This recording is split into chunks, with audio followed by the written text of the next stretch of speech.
Okay, welcome back, Craig and Chris here. So before we started recording, we were talking about you have a presentation coming up. Are you going to do it live then? So you're going to have people in the Yeah, audience with you and chatting. yeah. Roughly how many people are you thinking? Oh. I hope I get 10 or 12 to show up originally. I'm not thinking like anything. Eventually, obviously, I want it to grow, but I'm just saying if I get a handful of people to start off with, I'm happy with that, right? So, you Where know, and how are these people going to tune into it? Because this might determine how we go well, I'm about. going to advertise on all my socials, and I'm going to post a registration like everybody does, like register for the session, the webinar, whatever you want to call it, right? So, um, Is this going to be a paid thing or a free no, thing? free thing, just for Okay. people to. I'll be putting on free 1 hour lives as an introduction to my course, what I do, what it entails. I really want to start delivering content on my program. So I've started doing a lot of live streams recently on one of my YouTube channels, and so we use StreamYard for that. The advantage to StreamYard, so there's a variety of ways to do it. If you have a Facebook group, I believe you can go into that Facebook group and like go live. I've never done that. I've never gone live on Facebook, but I know you can go live within a Facebook group. I don't know what that looks like in terms of like sharing screens and slides and stuff like that. I'm sure you can do it. Um, but what we typically live stream to is to our YouTube channel and to Twitter. I'm gonna bring Jeannie in here. We typically we live stream to you can live stream to YouTube, Twitter, Instagram. I think a Facebook page, but not a Facebook like a private Facebook group. Facebook and StreamYard. Facebook has been making it more difficult for third-party platforms to live stream to their private groups, but you can do it to I think to a public page. Like so, if you have more of a page that's not a group, you could live stream to there, and the advantage to that is people can, if they see your stream, they can comment, and their comments will show up in the feed here on StreamYard where you can see it. And if you want, you can lift those comments up onto the screen and then take them down. So that's kind of the advantage to the StreamYard approach. You could also, and that would be anyone that is on your YouTube page or has a link to that can participate and watch and comment from Twitter, Facebook, YouTube, whatever. And it all shows up in your feed. And like I said, you can put them up on screen. Um, that's one way to do it. And if you have people that you want like to have more of exclusive access, like maybe they want to be able to get on screen or something like that, you can provide them with the actual link to the StreamYard. Like you guys are here through a link to the StreamYard. You're up on screen with me. You can't get into this unless you have that link, but you can provide that kind of access to people if they want to be part of the conversation Right. as opposed to, or if you don't want it to go live to the internet, but you just want to be able to have up to like 12 people, you can have I think up to 12 people in a particular recording like we're doing right now, which we're doing this live, but it's not live to the internet. You can provide them with a link to the StreamYard and you can bring them in and do it that way. So it depends how you want to do it. Yeah. But if you and under either option, you can share StreamYard. You can share a screen, so you can go, or you can share another window. You can share, so you can share your screen. If you want, you can share another camera, which probably isn't what you want to do here. But then it has the option of sharing slides, or you can upload a video directly to it. Wow. I'll be talking about that a little bit. Something Yeah. I figured out how to do on my YouTube channel. But so you can upload a video to it and have it ready to go, Yeah. or you can share slides. And to share slides, you simply need a Google account. So I just started using Google Slides. It's like a very simple version of PowerPoint, but it's under Google. So basically, you need a Google account. paid or free. I think if you get any free Google account, so if you have any kind of a Gmail account, Yeah. you should already have a Google Workspace that you have like the drive. So you have so much storage, and you can do like Google Docs, Google Spreadsheets, Google Slides. There may be other things. So like Google Spreadsheets is like Excel, but through Google. And so like my VA and we use Google Spreadsheets that we can both Yeah. edit. When I post a new video or make a new video, I put it on there. She knows where it's at. So you can do Google Slides, you can make them yourself, and then you can bring them up, take them on and off as much as you want on screen through StreamYard. I'm sure there's other ways to do it, but that's how I do it. Is there a way to use StreamYard but not have a link like we do to get people into the stream? So could I use StreamYard via? You could use your StreamYard platform, but go on YouTube or like, you know what I'm trying to say? Can you use StreamYard without providing a link to people to get on StreamYard? Only if you're going to go live.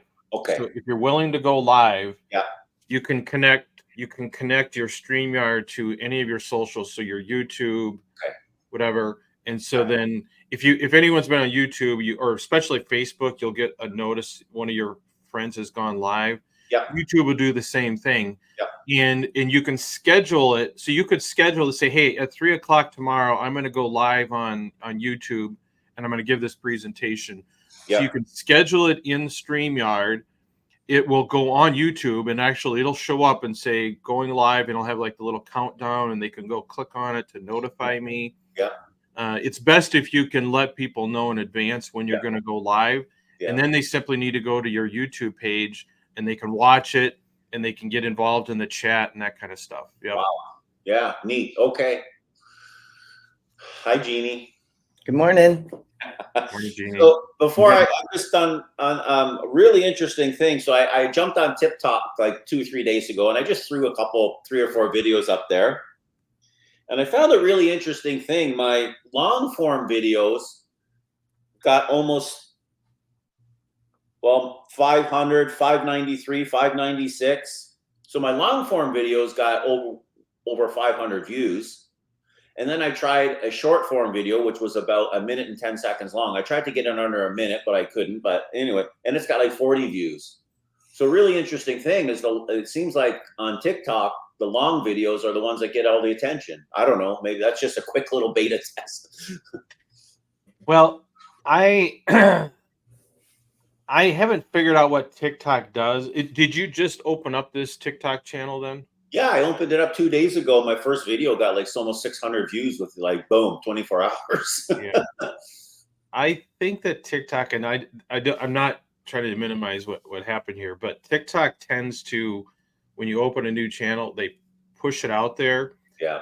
To sort of test people's reaction to it. And I think to kind of give you that jolt of response that if you go on YouTube, you put a video and like no one watches it. And then you do the next video and no one watches it. TikTok kind of forces it out there and forces views. And now views may be nothing more than someone pauses for a second or two. But you're right, though, that like TikTok has a much more aggressive, seems to have a much more aggressive of pushing your content out. I mean, it's pushing it in front of people's scroll. And whether they stop and how much they watch is another thing. But you can very quickly get your videos out in front of people through TikTok. Like that is an amazing thing. That's probably in TikTok, I don't think has the same, like, I don't think it has to be under a minute. TikTok, it's all the same. I think the length will determine how many people like stay and watch the whole thing. TikTok people are scrollers. So like you gotta like hit them hard within the first few words or they're on to the next one. But TikTok it's an amazing platform if you kind of just stick with it a little bit. So that's exciting. I'll have to follow you on TikTok then. Yeah, I'm gonna try and throw up a video a day on TikTok, and like I said, the long format, and I mean long format. I think my longest one might be 2.5, 3 minutes, but it got a whole lot more attention than my 60, 70-second one. So Keep doing it. So TikTok is one of those things that you got to be constantly feeding it. Now, my main TikTok channel has I had a couple of videos go viral, and so I picked up a whole bunch of followers, and because of the size of that channel, I get like older videos still show up and get likes and views, which is great. yeah, When you're starting out growing an audience, it's like you got to keep putting gas on that fire, and you still do, even if you have a big channel. It has a very short shelf life, and it's in your videos, I think, kind of like Instagram, your reels and stuff, I think stay in the system for 24, maybe 48 hours unless they kind of go viral. And so that's what you have to constantly be putting, at least like you said, once a day. I think to be serious at TikTok, you need 3 times a day. I only post once a day on my channels, right, and right. it is okay, but it's a little different. YouTube is similar to that, but I think has sort of a slow, like your shorts kind of get fed into the system more slowly than TikTok. I think in part because the algorithm is trying to like test where do we push this stuff. But YouTube Shorts, I think, stay out there in sort of the public consumption longer than TikTok. There's sort of a longer shelf life, on Shorts than there in YouTube than there is on TikTok. So it's fun once you kind of start to figure out how they work. It's a lot of fun. So so I think that video I did was 20 minutes long. I'll send it over to Opus. It'll create a bunch of shorts for me. Should I put those shorts on my YouTube? Obviously, not, I don't know, put all of them, but pick and choose and put a bunch of shorts on my YouTube as well, right? Yeah, and I think, and Sean kind of had the same question. I think last week, is he had a whole bunch of them. He's like, should I dump them all on there at once or spread them out? My suggestion is probably to spread them out. Maybe do 3 a day, Yeah. 4 a day. Um, I think you're not really getting the bang for the buck. Like I think YouTube will kind of like doesn't like spamming accounts. So I think if you do like 3 a day or 1 a day, 1 a day to 3 a day, I think is the right number for YouTube and TikTok. But Yeah. yeah, post them to YouTube. Make sure. So if you post your shorts to YouTube and you've got the long form version on YouTube, make sure you go into the settings, and on the, let me see here. If we get a moment, I'll take a break and I'll bring up a channel. I'll show you how to do it. But if you go into your YouTube page to edit videos, it's over on the right side towards the bottom. It'll be like related video, and you click on related video, and then it'll bring up your most recent videos, and you can connect it to the long form. Okay. What that does is if someone clicks on your short, there's a little YouTube puts this little link at the bottom of it, and it basically, if they want to watch the whole thing, click Great. on that, and it'll bring them to the long form video.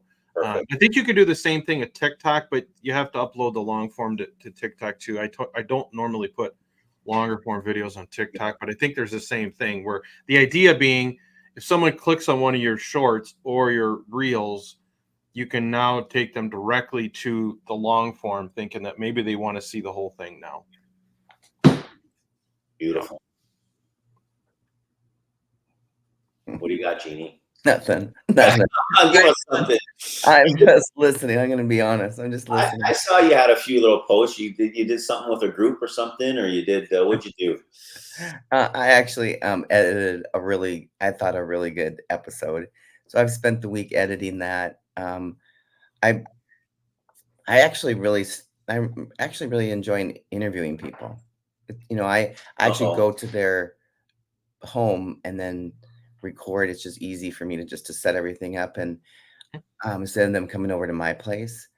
But I really enjoyed that, and I really enjoyed posting it, and I just really got excited. I just need to get to the video part. But I do have to say, I did get my green screen, and now I don't know how to work it.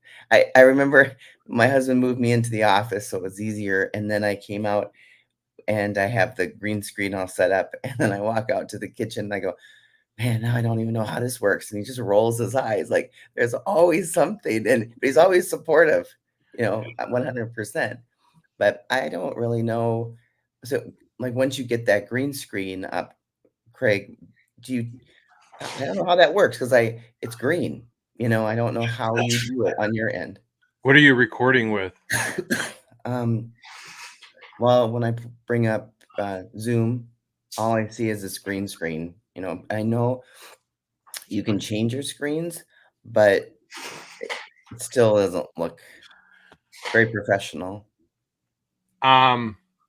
So StreamYard, I don't know, or I don't remember. I never used a green screen with Zoom, but what I did I did on Zoom the same thing I'm doing here. So like this is a fake background, obviously, and this is just an image. It's just wallpaper on your video settings.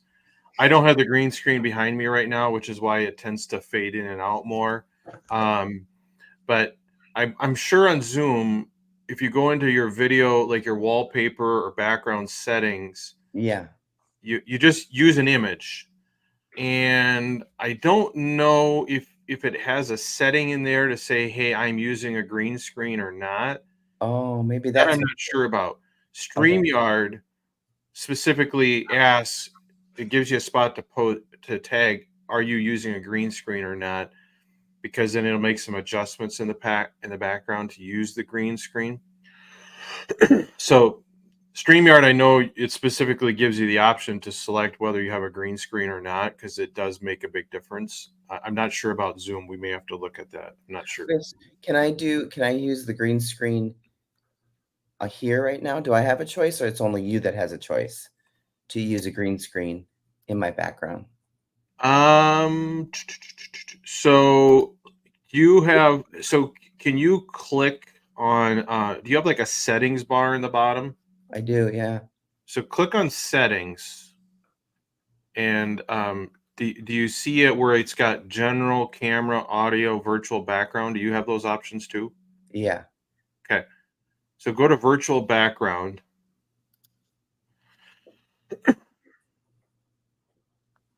and then it should give you some options. Do you see a box under your picture that says I have a green screen?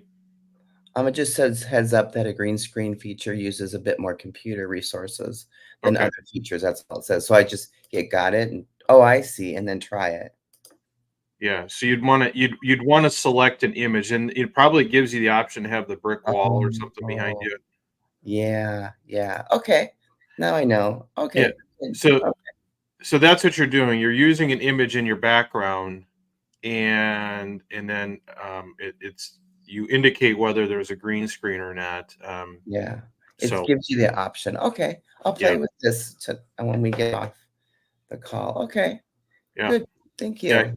yeah. I see you're in a different room now. So Oh yeah, yeah.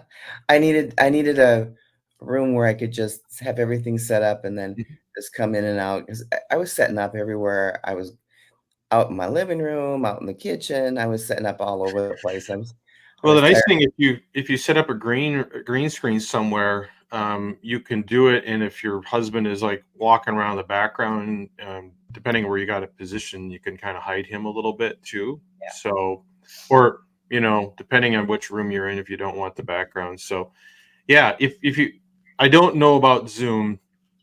If I think Zoom would have a green screen option, but it's probably a similar process. Oh, Mhm. I would like to get used to just doing live wherever because uh, the background that you have, Chris, is very nice. That pool that is really nice. Yeah. So Yeah, I get asked if it's a screen. I said no, it's like real stuff. oh yeah, that's really nice. Yeah, thanks. So, That's and your back. actually, That's the your backyard, right? pardon, That's your backyard, right? my Your back. backyard. The pool. Yeah, the Oh back. yes, yes, yes, yes, yeah, yeah. It's Not like your nice. neighbors, and you're looking at your neighbor's backyard. It's your backyard, right? It's my backyard. Yeah, yeah. No, we're lucky. I got a big yard. So I was used to be in the landscaping and the irrigation business forever. That was kind of my side gig when I was a fireman. So I had all the I had all the discount, the contractor stuff, and I had all the connections. So we spent a lot of time redoing our backyard over the 15 years we've been here. So it's good. It's good. But yeah. So, but Well, the screen, like, Go The ahead. the back wall actually is 2 4x8 panels from like Lowe's. You can buy those for like $50 each. That's what the gray wall there is, right? It's like those sheets of wood. So that's what I went into. I went to Lowe's, bought a couple sheets of those, put it up, and then I put the shelves up and started adding my memorabilia. So And you could very easily, if you took a nice picture or you took a picture of your pool or wherever your normal setting is, yeah, you could take that a nice quality image and then make it your background if you want. Or and I would tell people is this I would not hold back until you have a green screen. Like I said, I went for a long time without a green screen. I'm not using one right now. Um I but I just had, we would record anywhere, and I just had had our logo in the background or hear the brick wall. Yeah, people could tell it's fake, but what's nice about it is you're not worried about what's behind you, yeah, and it helps make you stand out. Like I stand out well against this brick wall. Um, and so even if you're having trouble getting the green screen or don't have a green screen, I would tell people don't worry about it. Just pick some kind of a dark image or something, a contrasting image that'll make you stand out, and ideally wear a shirt or something that stands out a little bit against your background, and just go with it, whether you have a green screen or not. If you have a green screen, use it, but if you don't have it, don't worry about it. I've never had anyone complain. I shouldn't say never. Almost no one has ever complained that, hey, Craig is doing the Back to the Future here. He's starting to like disappear on the photograph. No one cares. Like literally, no one cares. nobody cares. It's the content they care. They want to Yep. know what you're talking about, not your background. But Yep. I'm lucky. I get a lot of compliments on my background, so I'm lucky. It's good. Yep. You're lucky. Yeah, you are. Are you in your living room, or where are you, Chris? Me? Yeah. I have like a little separate room here, and it's like I just turned it into my office. Okay. So and right behind me is the hallway to the front door. It's yeah. So I think I'm gonna put something over this glass, this door here. I think I'm gonna black it out or something. But yeah, it's just a little room off to the side of the front door, and I turned it into my office. So I think it was Maybe you Nice. can get a maybe you can pardon?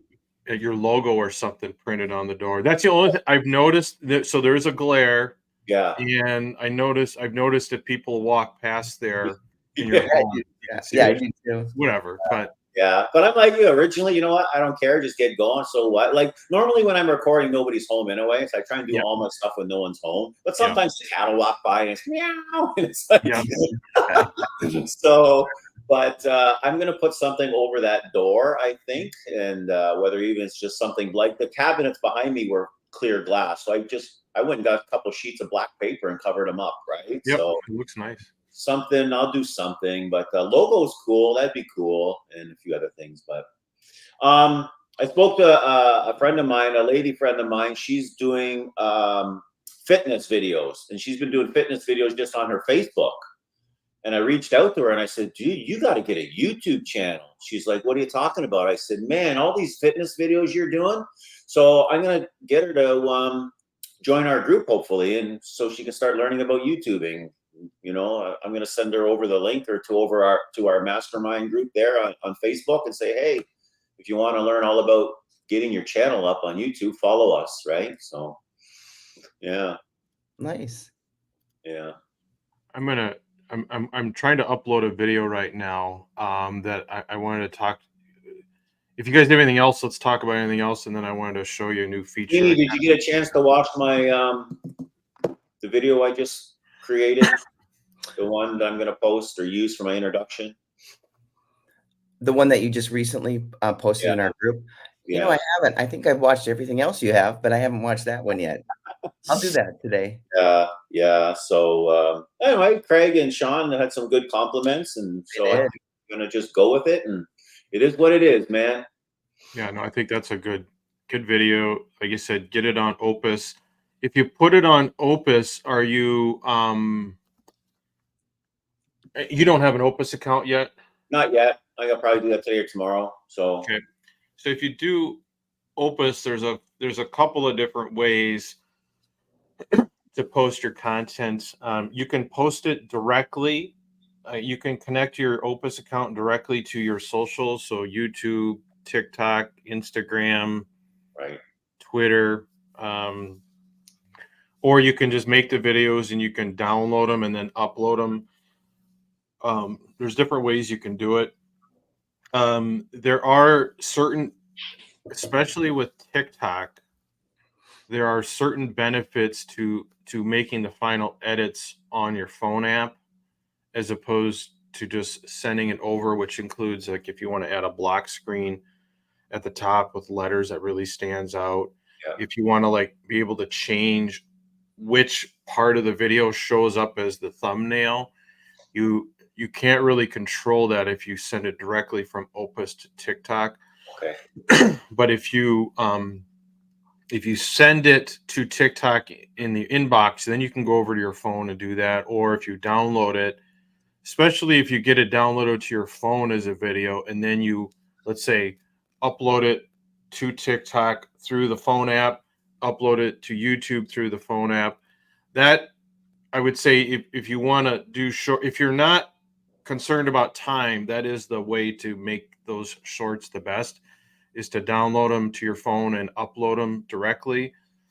I discourage people from doing that because it takes time, but if you're not concerned about it, that's a really good way to do it. But eventually you'll get to where you want to just automatically send them to those channels, which is what I do in the morning. So like when I get up in the morning, I go to my Opus accounts, I pick the video for the day, and I send it to the 4 or 5 different channels that I want, because it does really make that process quicker.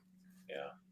Did you send us? Did you send us an affiliate link for Opus? I think you said you had one. If you could resend it, I'd appreciate it, and I'll just use your link or make Yeah, sure. I So will. I will put it in the group chat. yeah, I'll do that.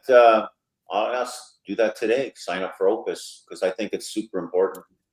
Yeah, if I had to start all over again, the first I would definitely get Opus. Like of all the things, Opus is a game changer for the type of content we do. Opus does not work if you are more of a like a video YouTuber because it's made for talking content. It translates the words, does a transcript, so it's perfect for content like this, which is mostly talking and not showing. If Yeah. so, it's really is a game changer for that. So yeah, let me if I forget, remind me. I'll post a link to that. I know Sean did it, and he's seems to be working good for him. So I'm a big fan of Opus for sure. Yeah. Before you guys move on, I have a question. Yeah.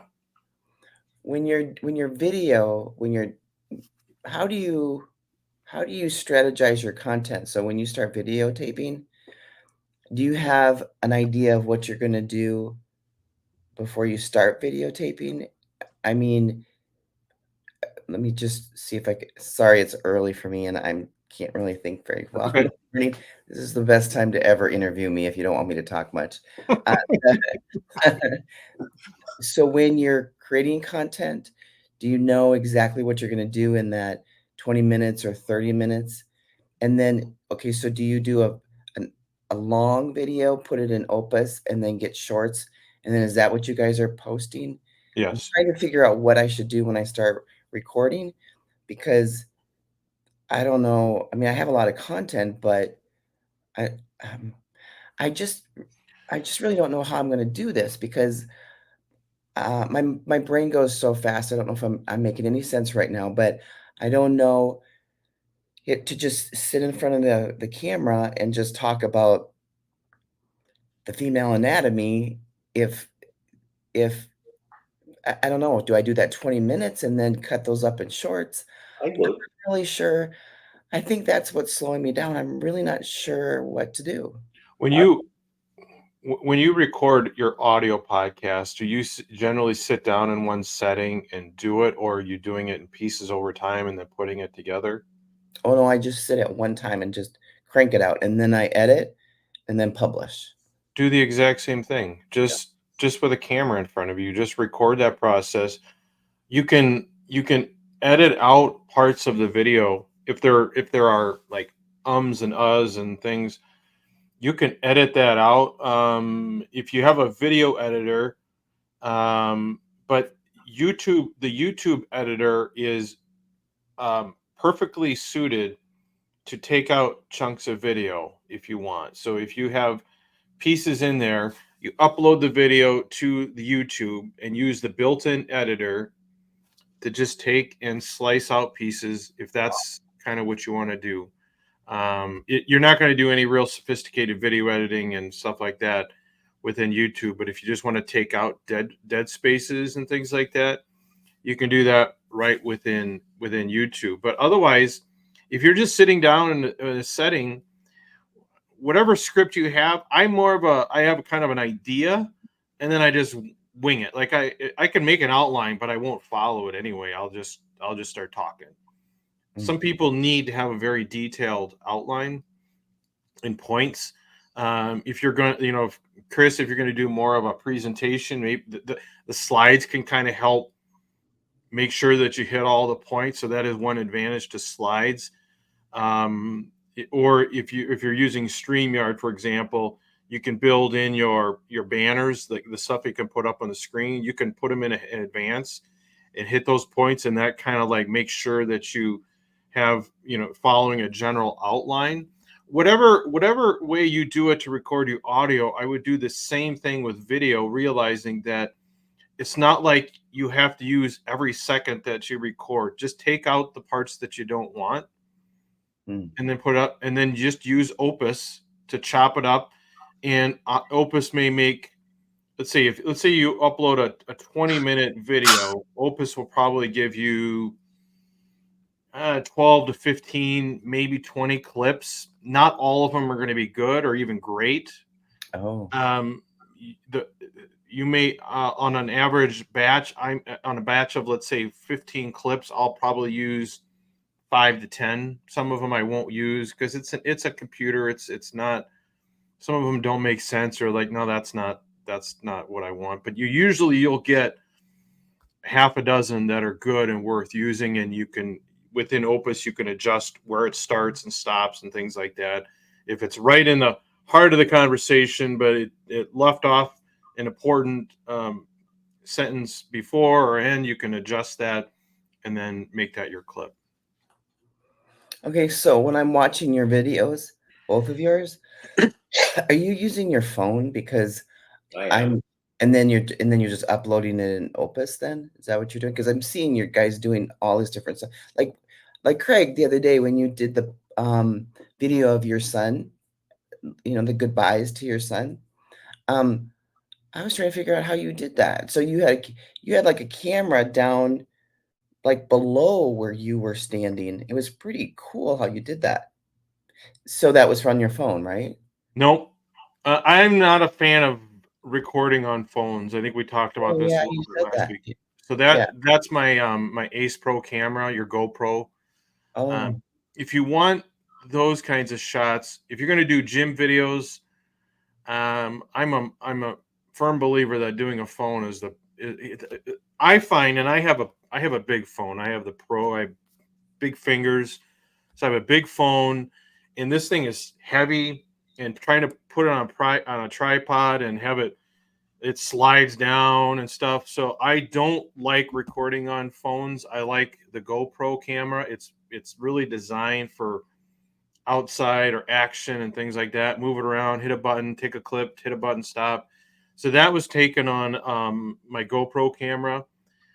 Just had it sitting down on a tripod on the ground, and then from there you can what this is actually, it's a really amazing. There's a software that goes with it. There's an app on your phone, and so you just connect your camera to your phone, and you can just, it's almost like using TikTok or Instagram or something like that. If you've ever uploaded a video, it'll allow you to like shorten the length or move it around.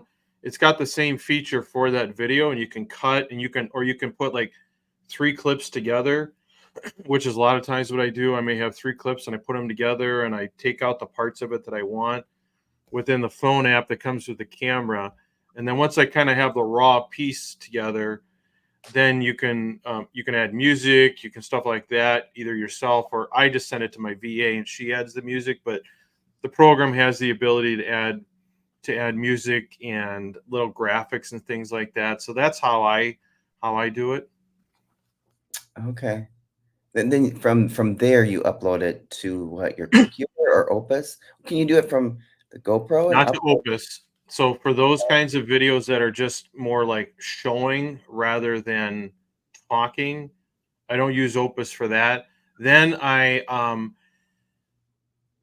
typically we manually upload it to the different channels. We did test a program called Hopper, Mm. which was I think it can work. It didn't work for us, where you can upload the video to a platform, and then you can connect that to all your different socials. So you can upload a short, for example, to that, and then kind of like Opus, it's designed to send those videos to Facebook and Instagram and YouTube.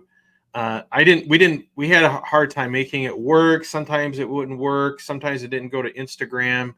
So we scrapped that. So I upload it from, usually I start with TikTok and then I go to YouTube, and I usually do that on my phone.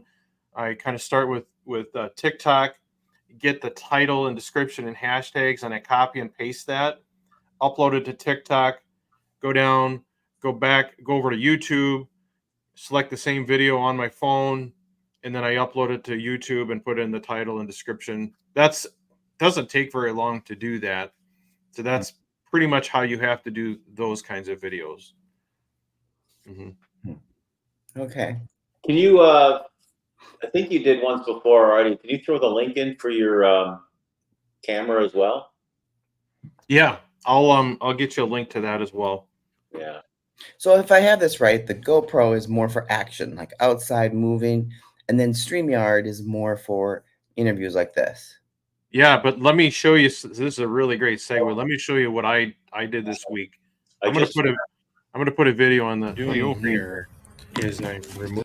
I just Okay, found your link. what's that? I just found your GoPro link in our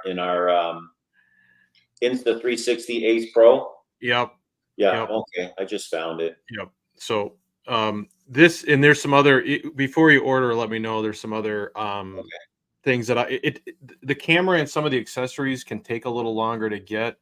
So before you order, let me know. I'll give you some suggestions on some things that I would Okay. want to have when I first bought mine. So here is a video that I did. Can you guys see the video on the screen here? Yep. Yeah. Okay. And so this is a video. So one of the things that I have struggled with is I have a lot of action stuff, and this is DIY stuff. So I tore down a building on my property. I'm putting a new building up, but our water supply is underneath part of the building. So here I'm installing the plumbing to connect it to the water tank, to our water line, to our house. And so I took different camera shots with my GoPro camera, my Ace camera, and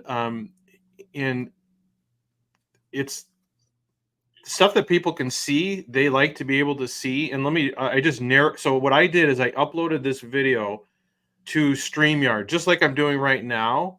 And you can either mute or unmute the video, and you can talk over it and narrate it. So let me just play a little bit and show you what I did here. Moving the temporary line, and I'm using the heat. Can you hear the audio? Oh, that is so cool. Okay. So right now, I have the audio of the video going on, so you can kind of hear the heat gun going. And then I'm narrating this video within StreamYard. And at some point, I think I'll actually mute the underlying video so that you're not getting the background noise. So just listen to a few minutes here. Gun to warm up that plastic a little bit so that it comes on and off. You can see my little daughter in the background. But just trying to soften that plastic a little bit so that the pieces will come apart and a new piece will go together. So this is a temporary line that we've been using while the tank is being installed. And then, Hard to explain. And now that I have it fully hooked up to the background noise, I'm going to go ahead and disconnect the temporary line so I don't end up with like okay. So to me, this has sort of been the missing piece for the content that I do, which is a lot of like, running chainsaw, doing home improvement stuff that no one wants to listen to me podcast about, and it's really hard to describe. Let me sit up and explain how I hook the water tank up to my plumbing, right? But just putting videos up there without narration may not do enough, and this allows me to do both. And so this is something that I think is really going to be the ticket for my personal YouTube channel, where I post a lot of this stuff, but kind of need to explain some stuff. And I did this within StreamYard. The only thing I'll say about StreamYard on this is I think you lose just a little bit of the video quality. It's a little more granular and pixelated by putting it through StreamYard as opposed to putting the video directly up to YouTube. But I don't think you lose a lot. And then you gain the ability to control it, or you can have the video playing in the background without sound as you kind of like talk about what you're doing. It gives people something to see that's, if it's more or less related to what you're talking about, that I think, and you can actually do this. You can do this. You can have a video as opposed to having a wallpaper like this. You can have a video playing in the background if you want. Now, you don't want it to be distracting from you, but that is sort of, to me, and this was so easy because, you see people have YouTube channels. Usually there's a lot of editing. There's a ton of editing that goes on to make those. There's almost no editing to this. Like, it's just me standing up here like I am right now. I'm on StreamYard right now. Put the video up, play and pause, and I can still go back and I can edit afterwards and take out dead pauses and transitions and stuff like that. But this kind of combines both and is a really, really easy way to make videos longer form as opposed to shorts. So this is the GoPro you did, and then Yeah. uploaded it to Opus. Yes. And then did the editing there. Yes. Okay. Or no, not Opus, StreamYard. I'm sorry. Oh, StreamYard. Wait a minute. What? No. You used. Start again. What was that? So right now we are all on StreamYard, right? Right. And so I made this video on StreamYard, not live, just myself, just standing in front of the camera. I use StreamYard, kind of like Zoom. Like I used to use Zoom to make videos, just me talking into it. So I used StreamYard because it allows you to upload a video into it like this. This video that I'm playing here is essentially me doing what I did to make that video, which is I uploaded the video in the background, put it on the screen, and then I just killed my camera. So I wasn't even on the screen. I'm not in here at all. It's just me talking. Or you could put yourself in the bottom corner if you wanted. There's different options how you want it to show up.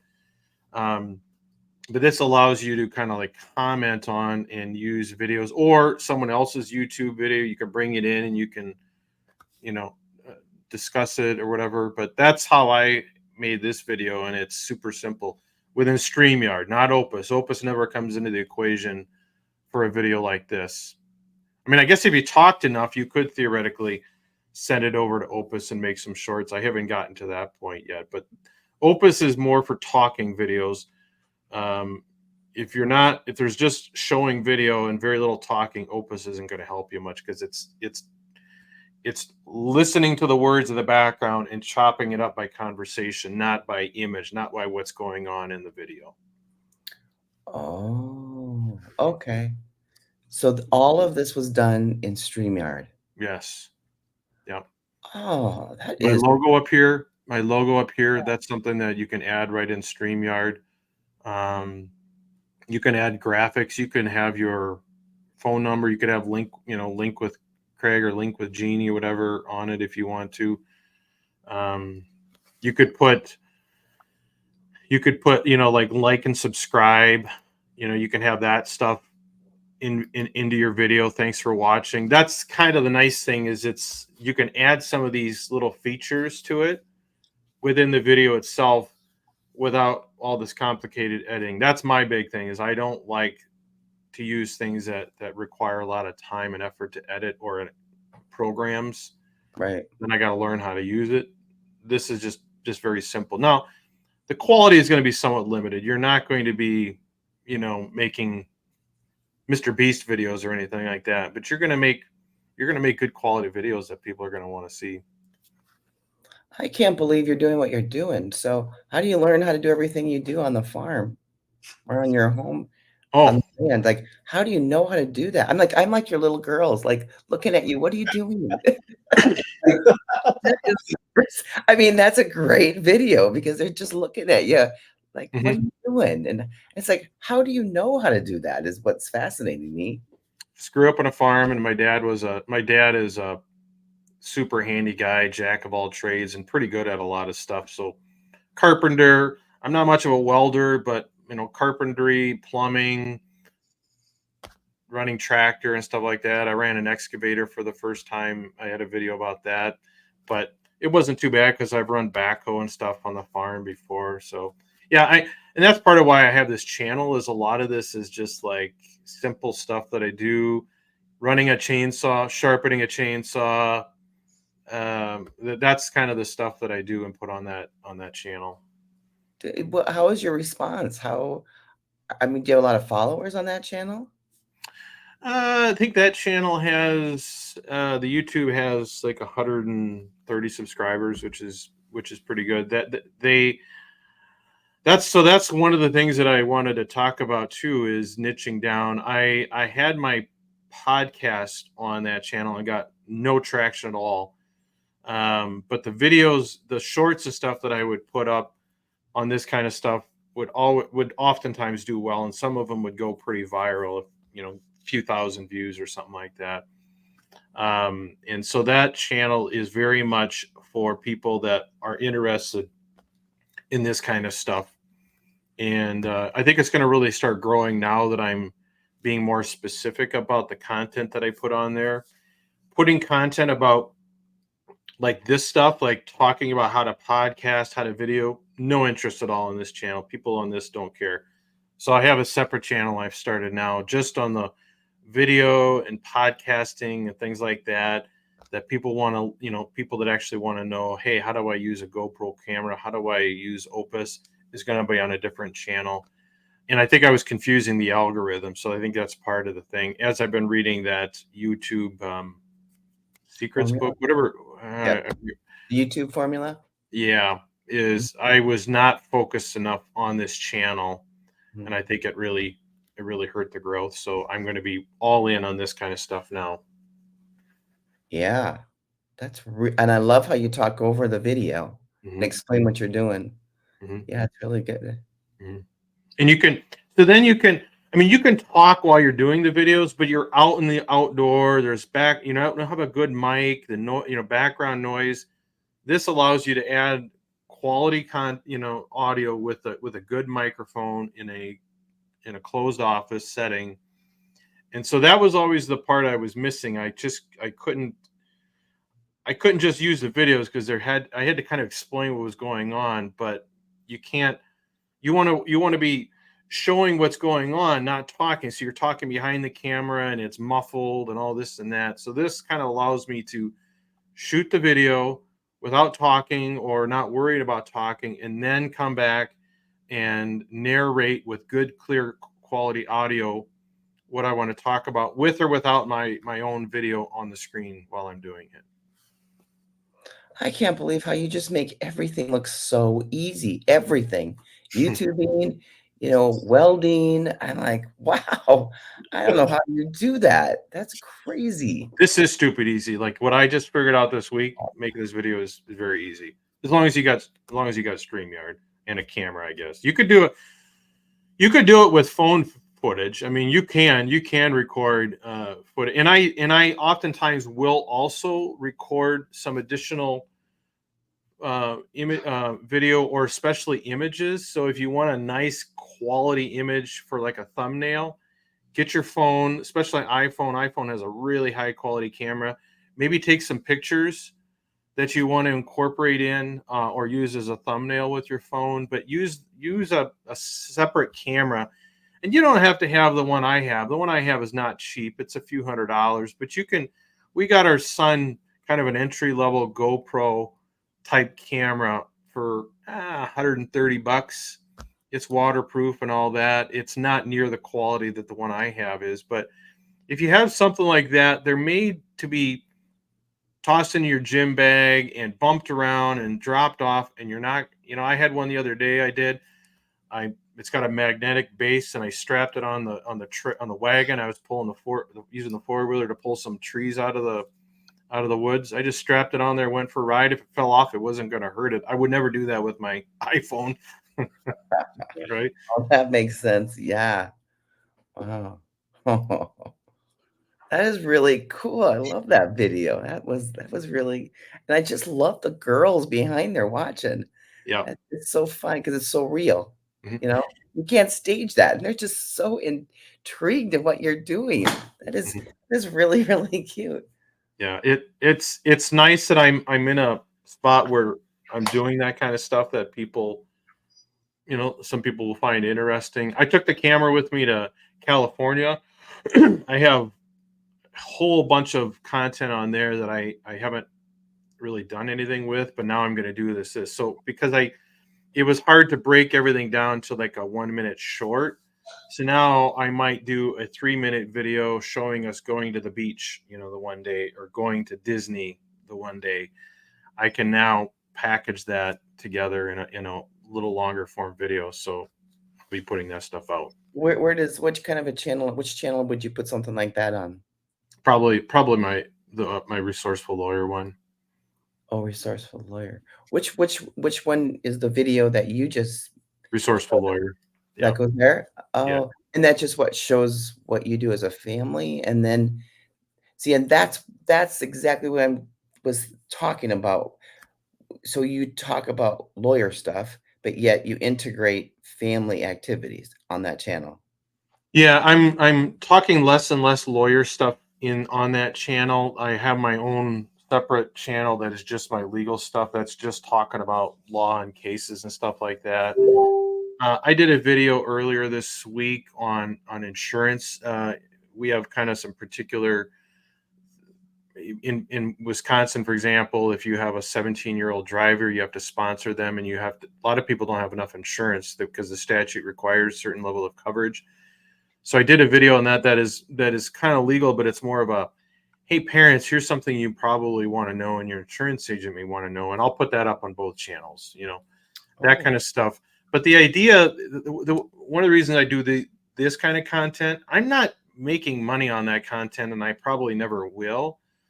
But if it's something that people find interesting, they know from the name of the channel and me dropping some of this stuff in what I do for a living, and they see me as a real person. And it's another way to bring people to you and build awareness that, yeah, this guy with the farm and the tractors and stuff, he's also a lawyer, so maybe if they need one, then they think of me. So it's a very soft marketing thing, I guess. Plus I just enjoy doing this stuff. I enjoy sharing this kind of stuff, and it's very easy just to have a camera and record this stuff. And you must have that camera with you everywhere you go, I take right? it. I take it a lot. Because it feels like you're filming all the time. That's what I love about it. Like, it just having the camera. It just putting your phone up around people is. I think that even at the gym, I'm careful about where I put the camera at the gym because I don't want to record other people if at all possible. But it's a little more discreet than your phone. And like I said, it's much safer than your phone, and just carry it with you. I take it wherever I go. If I go on the four-wheeler, I throw it on. Maybe I capture something, maybe I don't. That's what I like about a camera like that. Hmm, Mhm. okay. So yeah. Anything else? I'm just impressed with what you do. You're absolutely the best person to lead this group. I mean, really, I feel like your cameras are going all the time to capture everything that you're doing. I feel like you make me feel like I'm actually on the farm with you. And, the only thing that we're missing is how do you transition from the guy on the farm to the lawyer? I mean, I'm like, Mhm. I can't figure out how that works. And it's like, this is what I visualize when I'm watching your videos. Okay, where are all your kids? What are they doing? And then how do you get them all ready in the morning to get to church? And what kind of car do you drive? I mean, you leave us kind of really wondering what this whole family's like. Like, what does the kitchen look like? And who's actually cooking? And how you put all of this stuff together. That's how my mind works. It's like spaghetti. And I'm trying to put all these pieces about what your life is like. It's pretty cool. It's pretty fascinating because you're multifaceted, the stuff that you can do. I just can't believe that you go from welding and then you go to a lawyer, transition. And I'm like, how do you transition? Like a lot of people's jobs are welding specifically, or just being a lawyer, but you're doing all these other things. So I'm trying to put it all together. And when you have time to be with your family, and when do you have time to edit? And I mean, Oh, that's just it. I mean, I'm an anti-editor. In part of it, I forget the name of the rule. There's this rule that a task will take as much time as you give it. I have very limited pieces of time, and I make very strategic use of it.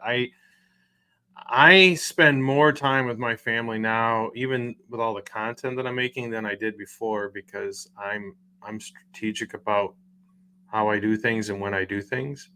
So, and in part, this is why I have a VA. I have my VA doing 80% of the background work. I'll record.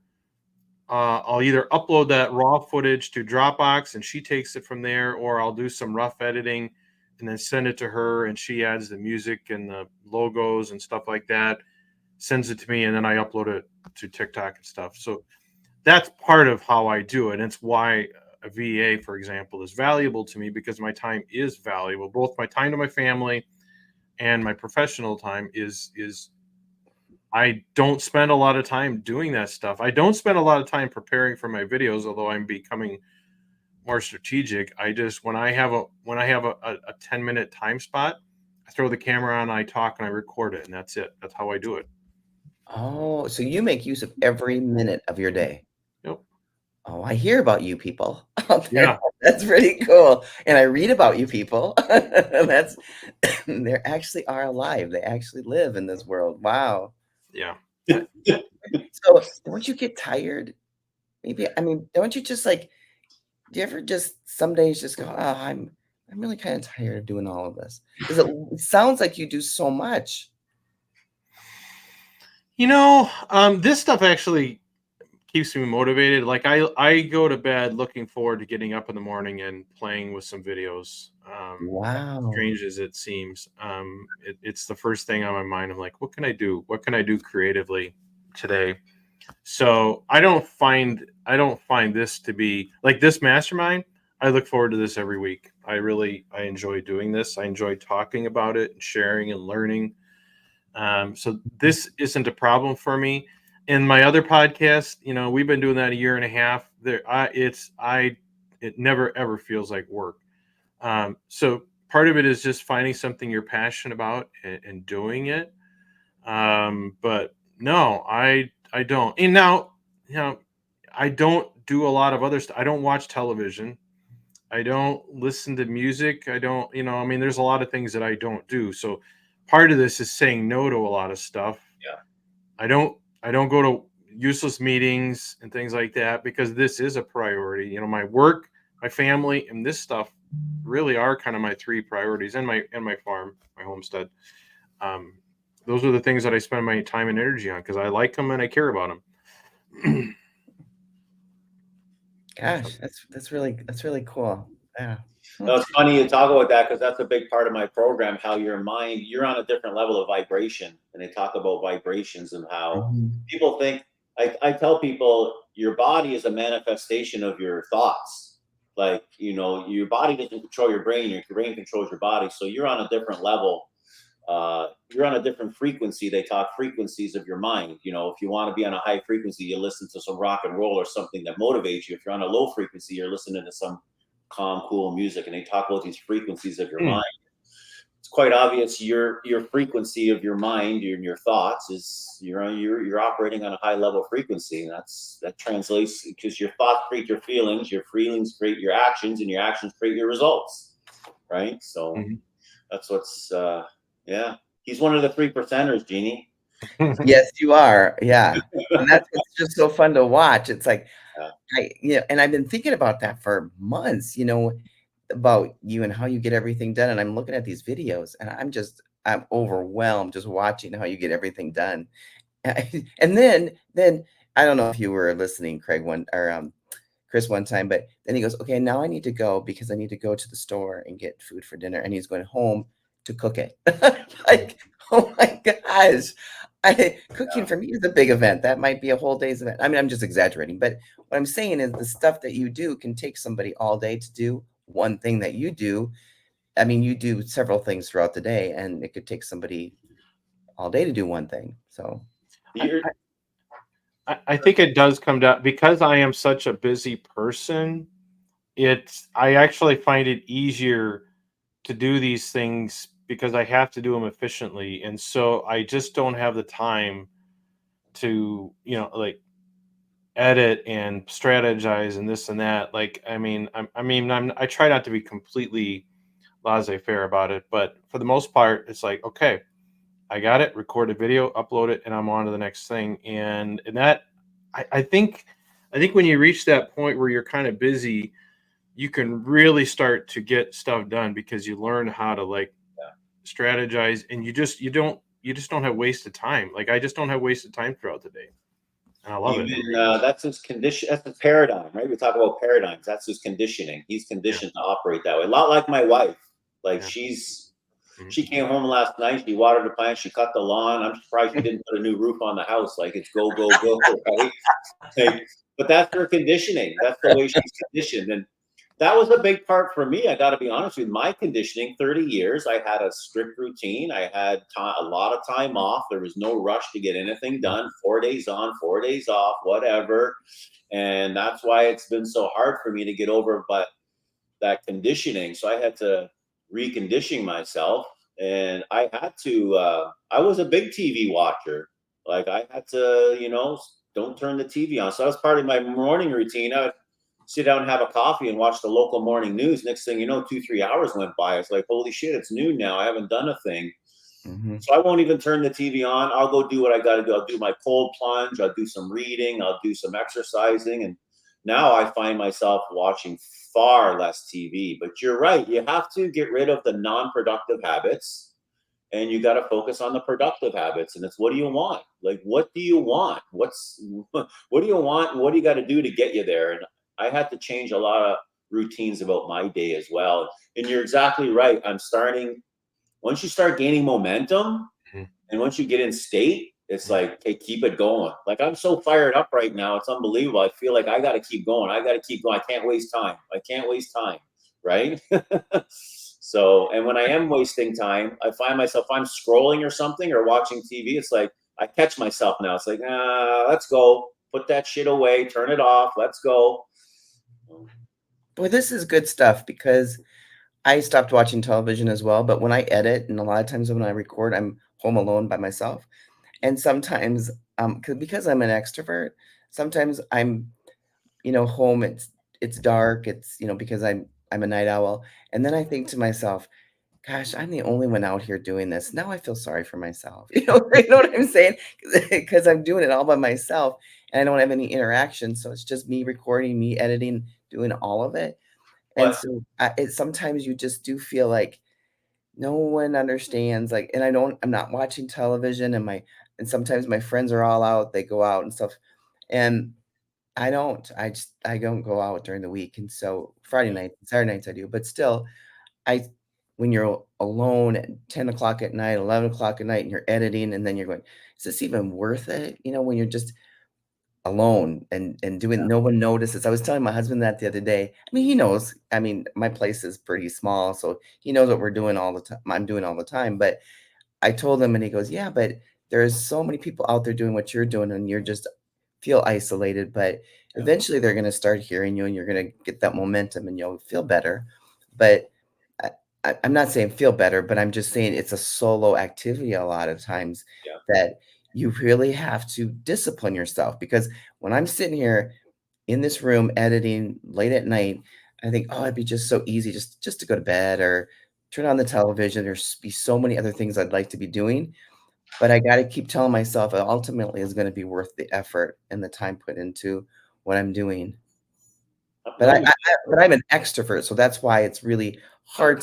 sometimes to you got to rein it in and really focus. So I really appreciate what you're saying, Chris, because that's really good information.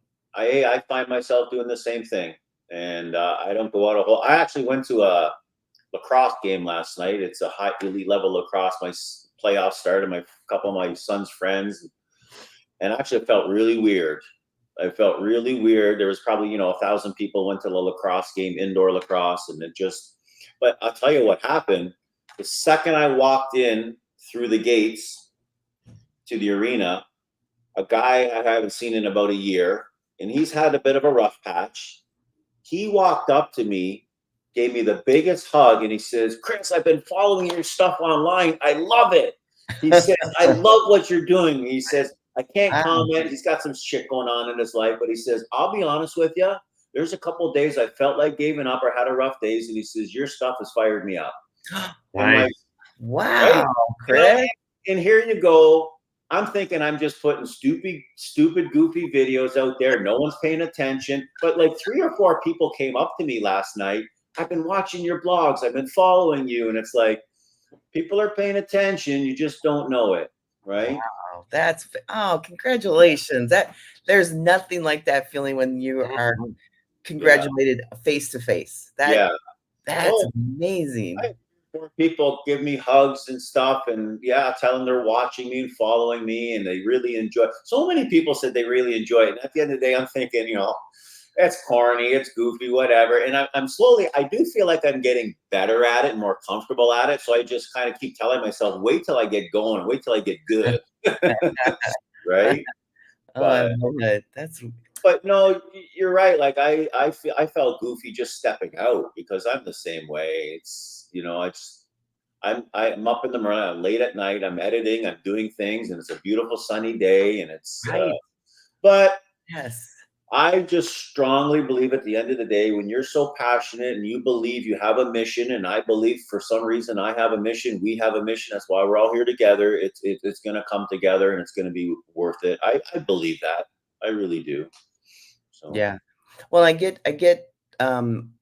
think sometimes I just read the wrong stuff sometimes. And so yesterday I just had to sit down with my husband. He just kind of had to peel me off the ceiling to think right because he's really good about always taking the other person's perspective so I can think it through and not take my side. Never does he take my side, which is really good for us to be we learn how to communicate and I learn how to see the other person's side. But anyway, so he always when I get discouraged, he'll make me see things from a different perspective. And then he'll say stuff like, how many episodes do you have out there? How many of your friends do you know have 300 episodes for a podcast? yeah, Nobody. And so he has to put a picture for me to understand what I'm doing yeah, is ultimately long term. And so I got a little discouraged this week. I mistakenly, I think, signed up for a YouTube Facebook group and they talk about posting on YouTube and stuff. And so they asked how many people have made money. And like all of them, you can tell they're honest. 0, 0, 0. I've been doing this for 3 years, 0, 0. And then that's when I go down that rabbit hole and get a little negative, going, all right, is it going to be worth me doing YouTube and putting all this effort in when I know I'm doing the audio piece? Is this all going to be worth it? And then you have to really dig deep and go, why am I doing this? And once I do that, then I go, okay, I can do it. But I gotta stop listening to that noise out there. I have to because 100%. that's what's getting me, in that rabbit hole. So yeah, so I'm learning not to watch the news. I'm not watching television. Every week I'm getting something out of my life Yeah. and focusing just I really appreciate what you said, Craig, because that's where I have to be. I've got 3 important things to do, and I got to get those done and just focus instead of listening to all this stuff around me. And there's a lot of noise out there, not only in your own life, but on the internet when you're scrolling. There's a lot. So my guy Bob Proctor in our program, he says everybody talks about time management. We've talked about here. He says there's no such thing as time management. You manage activities. And he said before you go to bed every night, write down 6 activities that you need to get done the next day and just do it. right? Wow, there we go. That's really good. And I guess way back, well, he got that from who said that to him? I don't know if it was, but Charles Schwab, Charles Schwab, he paid somebody $25,000 like 50, 70 years ago for that advice because he was looking how to time management his company or something. He says, we don't manage time, we manage activities. And he said, just Yes. that was a bit of a light bulb for me too, because it's so right? It's just, you know what, write stuff down. And he says, if you only get 4 of those things done, it doesn't mean the next day you do 6. Next day you got 8 to do. He says, so just, but he said, just write down before you go to bed every night, have your 6 activities that you must get done and just get up and do them. And that's, it's probably like a guy like Craig and a lady like my wife, they just get shit done. Like there's just boom, boom, boom, boom, boom, boom, boom. And it's like, I'm too busy. It's like, I got this done. Now I got to watch the news for an hour. I got to do this. It's like, but I'm getting out of that. And I'm getting out of that. Well, and I think too, I was structured in an 8 to 5 job. So this is what I did. And I got up, went to work, came home. So it's a whole different beast when you are managing your own life. Yeah. When you're in the corporate world, which I did for so many years, it was almost safe and comfortable. But as soon as you strip all that away, oh man, it's really scary because you're vulnerable. You have to manage your daily activities and your projects and get them done because nobody's keeping you accountable. It's just you when you're on your own, managing your own life. So I found writing things down has been so powerful. It's something I've never done before. I never had to, and now I have to, and I'm not great at it yet, but a little bit of journaling, 3 things of gratitude every day, and just writing down my six activities. And but just by writing stuff down, it triggers a whole lot of I guess stuff in your brain that's just it's very helpful. It's just a lot of people, they say all the high achievers do it. So I find it works. It really does work. For me, I need to write stuff down. It's getting there. A little bit of journaling is a huge. I've never did that before. A little bit of a lot of people say, like they say, write 10 things you're grateful for. I write 3 things down. It's a whole lot simpler, and hopefully those 3 will turn to 5 and 5 to turn to 10. It's not that I'm not grateful, but I just say, at least I got 3 things. Woke up this morning, had a great cup of coffee. I'm on an awesome Zoom call with people. I'm grateful for that. So simple stuff, right? Yeah. I've also read a lot of books. I mean, I've read more books in the last 2 years than I did in the last 20 years before that. Mostly audiobooks, so I use Audible. So I'm a huge, so that's like how I've been reading the YouTube formula. But one of the books that I read in the last year is called Atomic Habits. If you're not familiar with it, this is a really good book. And I learned a lot about kind of like what Chris is saying, like how to manage your time or manage your activities. But there's a lot of books out there. Again, you can quickly overwhelm yourself because you get all these things, these new ideas. So you don't want that to happen. But Atomic Habits, I think, especially for you, Jeannie, might be a good way to develop some strategies of how do I get stuff done and how do I, limit the amount of distractions and increase the number of strategic activities that I'm doing. Atomic Habits is a really good book. It's worth a read or listen if you have a chance. I'm anything but perfect on this stuff. I mean, I'm a bit of a squirrel by nature. So my wife always loves to say when I'm at home, I'm off doing this thing, and then she's the next thing I'm over here on the tractor, and then a few minutes later I'm over here. I'm like a little toddler at times, so I'm jumping around, but I try to take advantage of that and get, bring the camera along or whatever. But there's a price to be paid for that type of a mind that's all over the place. There are drawbacks to it, but you just got to lean into your strengths and try to refine it and develop skills. And that's all you can do. Yeah. I just find, you know what, I used to carry my phone around with me everywhere because I was afraid to miss a message or something or a Facebook like. And I just, you know what, I need to study or do this or do that. And whatever activity I'm working on, I just, like I said, I'll shut the TV off. I'll put the phone where I can't reach it or turn it off. And then that's because I have super squirrel syndrome. A thought will come into my mind or something will go off and I get distracted. Next thing you know, I scroll for 20 minutes and it's like, I didn't get nothing done. So I really have to focus on what needs to get done and putting the phone away is the biggest thing, honestly. Put that damn phone down or away for whatever. It's such a distraction. It's crazy. Like, so Well, in your mind, even not even just the time, but it breaks up. Like your mind needs a certain amount of time to get to where it's really focusing on a high level activity. And so the quality of the work you do, even if you take 30 seconds on your phone to do something, it breaks your concentration degree that it really does impair how well you do a task and how long it takes you. And I'm as guilty as anyone. I mean, my phone is, but I've gotten to the point where I'm not checking my email except certain times of the day. But it is true. A lot of this is just skills and habits of just developing it, and and it takes time. I call it my go button. If I think of something I should just go, do it, go. I tell my brain go, right? I call it my go button. That's just go. So actually, I was on a really good training with the program that I involved with, and they call it constant spaced repetition. That's how you learn. You learn through repeating things over and over.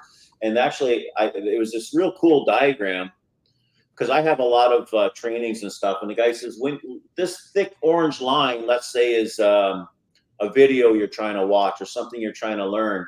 And he says, I have to watch, like, I still go through a rigorous training program for my what I do. And he says, I want you to watch, most videos are 15 minutes long. He says, I want you to watch the video twice a day for 2 weeks. So you 28 times. Watch it in the morning, watch it at night. He says, here's the reason why. During the course, you start watching the video, and that's that thick orange line, and then a thought will pop up to your brain. And then you'll think of something for 20 seconds or a minute, and then you'll come back to the video and you'll start watching the video. And then you'll get distracted by the phone will ring or a ping will go off. And then you miss. He says, you got all these little distractions during the course of the 15 or 20 minutes of the task you're trying to accomplish. And he says, the reason why we keep watching the video twice a day is you're going to pick up something.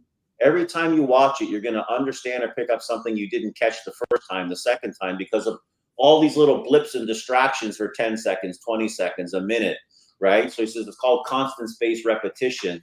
And he says, that's the reason why. He says, I'll watch a video the 20th time, and it's like, shit, I missed that the first week I've been watching it. So, right? Oh my gosh, that is, I've never heard that.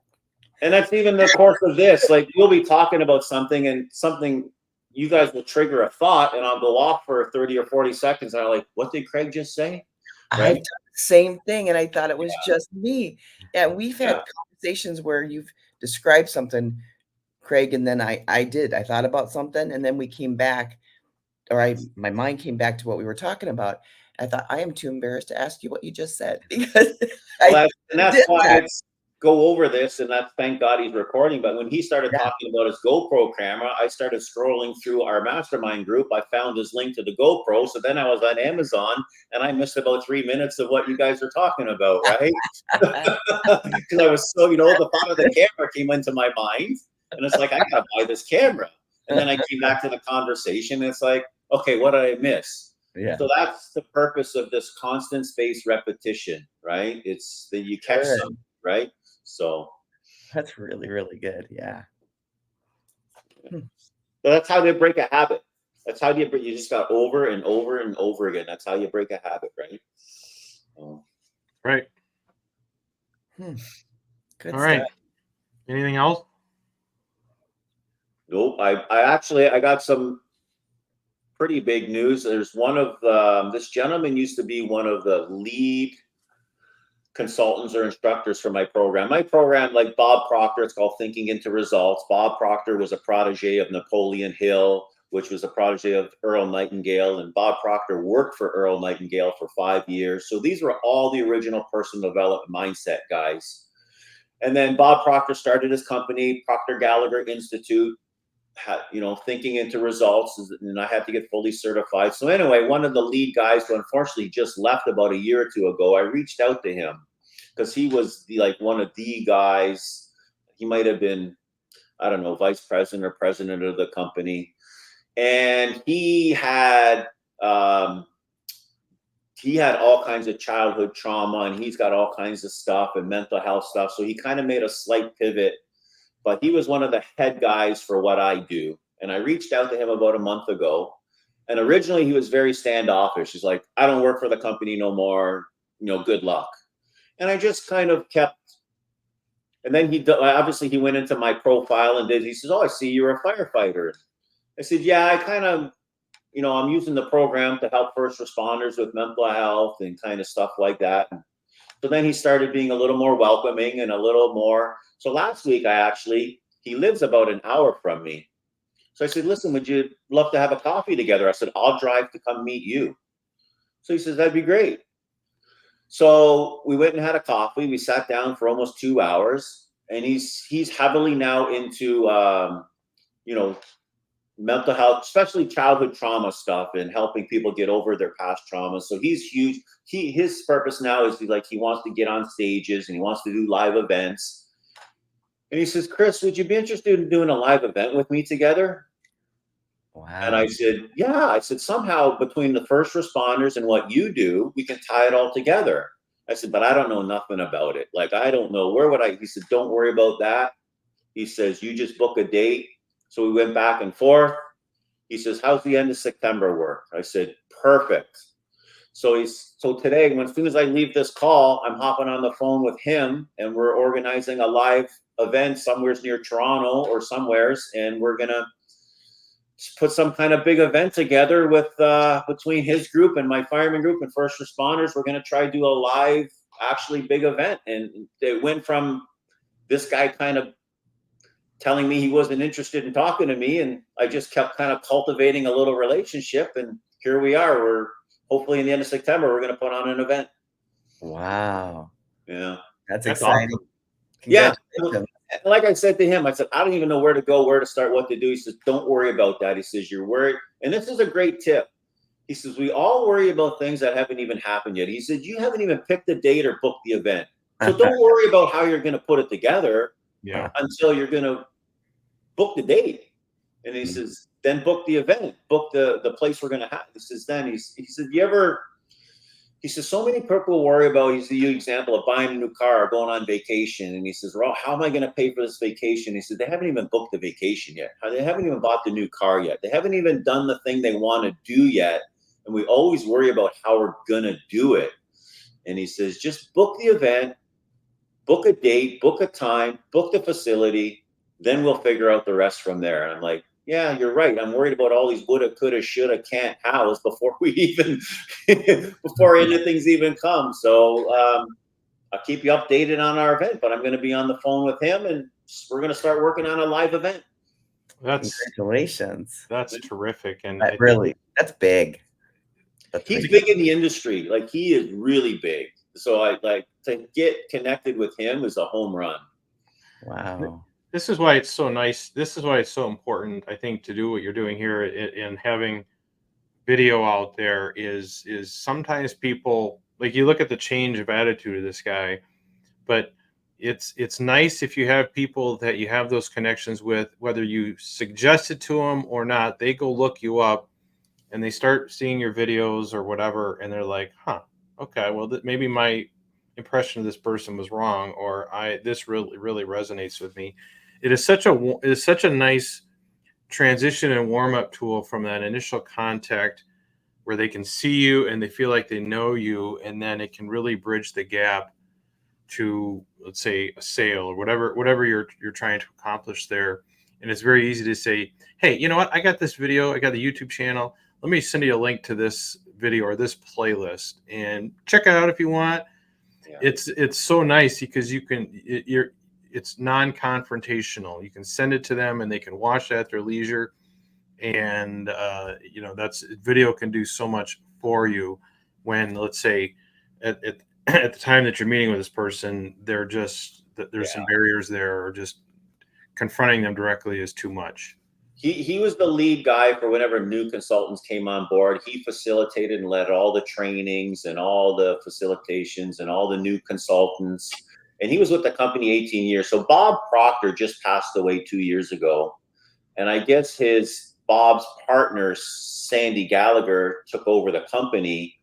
And a lot of the head people she obviously we didn't get into it, but it's quite obvious she made a bunch of changes a lot of the top people didn't agree with, and they went on their own. Mm-hmm.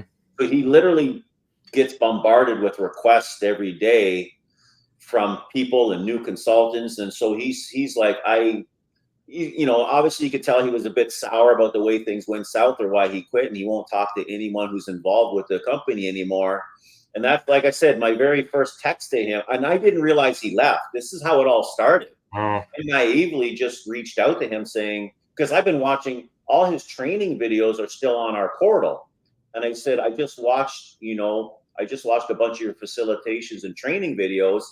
I got a few questions, and I shot him this text. And, what he sent back is like, I'm no longer with the company. Good luck. And then, Yeah. So I kind of just let it, go for a couple of days. And I think I sent them another text about something else, and then another text. And then he got back to me, and we warmed up this relationship. And next thing you know, I sat there for 2 hours and had a coffee with the guy, and he wants to host an event together. Awesome. That's awesome. Yeah. So I don't know. I have no idea where it's going to go. And honestly, my mindset is I don't care. Like, I'm going to fail forward, right? If whatever happens, happens. If no one shows up, no one should. But it's just we're going to do it. We're going to put it on. I'm going to advertise, see where it goes. Like, kind of gotten over that whole terror barrier. It's just, you just got to go for it. That's right. Yeah. Wow, Chris, that's exciting. I guess I do have a win. I do have to tell you, because you know what, you triggered me, Chris, to, I realized that I have been hiding. And when I did the 360 event with all the women, I had one of the sponsors reach out to me and got a hold of me, I think through LinkedIn, and said, "Hey, I've been trying to find you. I don't know how to connect with you." And I'm like, "Oh no, now it's coming that I have to be more visible so people can reach out to me." And she was one of the sponsors at the event, and she wanted to sponsor me in the future. And I'm thinking, my gosh, look at that. I missed that because I didn't have all the accurate information out there, easy to access me. But so this Friday, I was asked by the president of the group to be on the panel to speak about to women. It's like a wine event, but I'm on the panel with the president and the two founders of this group. So I was really lucky to be chosen to then be part of it as well on Friday night. I'm the only speaker they've ever had that they invited back to be on the panel. So I have to think about those wins, because I just think about all the stuff I have to get done, climbing up that hill and all the social media stuff I need to get done, that I forget about the wins. So thank you for bringing that up, Chris, about the good stuff going on. I don't know if you watched my goofy video the other day. There's a giant hill down the street from me that I walk every day, and I think it's like 480 steps. And I posted a little reel or a video, and I saying, it's 480 steps to the top of this hill. I can't even see the top of it, but I do know I can't take one giant leap to get there. It's one step at a time, right? And then 400 steps later, I reach the top of this hill. And that's just, I was really fortunate to be on Brian Proctor, Bob's son now, he's in his late 60s or 70s, grew up with this personal development guru. And he said, the one thing Dad taught me was we have 365 days in a year. And he says, just do one thing a day. And he says, at the end of the day, you got 365 things done towards what you want to do. Right? Oh, yeah. Good. Yeah. Very good. Do one thing a day. If you can do one thing a day, when you look back a year from now, he says, you won't recognize who you were because you accomplished 365 things. So when I think we just always have to break it down. We look at this big picture too big, and we just got to break it down into small steps, right? Good point. So just one last thing. At the end of our conversation with this guy who was standoffish, I'll never forget, we got up to leave, we shook hands, and he says, Chris, you're a good man. He says, you're a good guy. Oh, right. And it's like, all right. that is so cool. From a guy who didn't want to talk 2 weeks ago, so I think you just got to be authentic, be yourself, and people will recognize that. They will, Yeah. Yeah. We need good people. We need to be authentic. There's so many people, and he even said that. He said, be careful who you trust in the company. He says, there's a lot of people showing off how successful they are, how much money they're making. He says, I know all the insides of everybody in that company. He said, be careful who you follow and who you trust. But he says, you're a good guy. And he says, I'll help you. Nice. Oh, Yeah. So, congratulations. That's great. every day that was a win. It was a huge win. Yeah. So, Yeah, that's a big one. Yeah. So, well, keep us posted on that, because I would be really interested to see what happens closer to the date. well, what I'd love to do is I think I really want to get it videotaped. So we're going to do an in-person. We're doing an in-person presentation. It's in person. So we're going to rent a room at a local hotel or conference center. We're going to start blasting it all out there. I definitely want to get it taped. And then obviously we can use chunks of that for all our social media and stuff. But I'll have the people who weren't able to attend, we can also use that too. Say, hey, here's the video. So I'll talk to Doug all about that. But he texted me on Thursday last night, and he says, "Listen, you got time to chat tomorrow? Let's start talking about the event." And I'm like, Nice. "Great." So, good. But Jeannie, again, I think that's your niche. I think your niche is live in person, like these little talks and these little lives. Like that really sounds like to me like you hit a home run there, right? You did. So encouragement. no, man, from the story you told us a few weeks ago when you went on stage and knocked it out of the park, I think like that's something you probably got to do once a month or whatever. Like get out there. Like I don't know if you follow Grant Cardone, Craig, but Grant Cardone says if they don't know you, they can't flow you. Yeah. So that always stuck in my mind. People got to know who you are, right? Yep. Well, and that's a good point, because that guy's everywhere. Every time I turn around, that guy is everywhere. And I've heard that there's a lot of great people like him, but they're just not as visible as him. He just makes a really good effort to be visible, so he's in front of everybody. And and he said he just learned that 10 years ago. Like he's 65-ish now, and he says I learned this when I was 55. And he says, when I was 55, I was doing well. He said, I had an $11 million company or whatever he says. But he says, between 55 and 65, in the last 10 years, he said, I learned about all this social media and advertising. He said, in 10 years, I went from 11 million to $1 billion. Wow. He says, I wish I would have known about this stuff 20 years ago. I would have saved a lot of struggle. But he even said he didn't figure it out till late in life, and it's just obviously who he is now. I went to one of his conferences live a couple of years ago in Florida. I don't know if I told you guys this story, but his big thing is embrace your haters. So he talked about he had a guy on YouTube slamming him, and this guy was like a YouTube guy, well-known social media guy, and he was slamming Grant Cardone and talking crap about him. And Grant just sat back in the weeds, and he says, next thing you know, I look at this video got 300,000 views. He said, that's 300 views. He said, that was free advertising for me. I actually thanked that guy, right? And then he said, then I created a video thanking him for slamming me, and I got another 1 million views. And so he's like, embrace your haters, man. He says, but one really cool thing happened. We were in a conference room in the middle of COVID in Florida. I flew down to watch Grant Cardone live, and there's about 2,000 of us in the room. And he said, I want you guys to be honest. He says, I send out over 5 million emails a year. How many of you have unsubscribed from my email list? And like 300 people put up their hand. And he says, so let me get this straight. You unsubscribed from my email list, but you paid $2,000 to show up for 3 days to come to my conference. He says, who's the fool? Right? Wow. Guy's brilliant, man. He's like, embrace your haters, man. Embrace your haters. Who cares if they unsubscribe from you? He says, 300 of you showed up today and you unsubscribed from me. Wow. It's good. Good lessons, man. Just keep going. Who cares what people say or think, right? Yeah, it's good. All right. Good stuff. Well, that's a good episode, you guys. I'm gonna wrap up the recording here. If people have questions about any of this, or leave a comment below.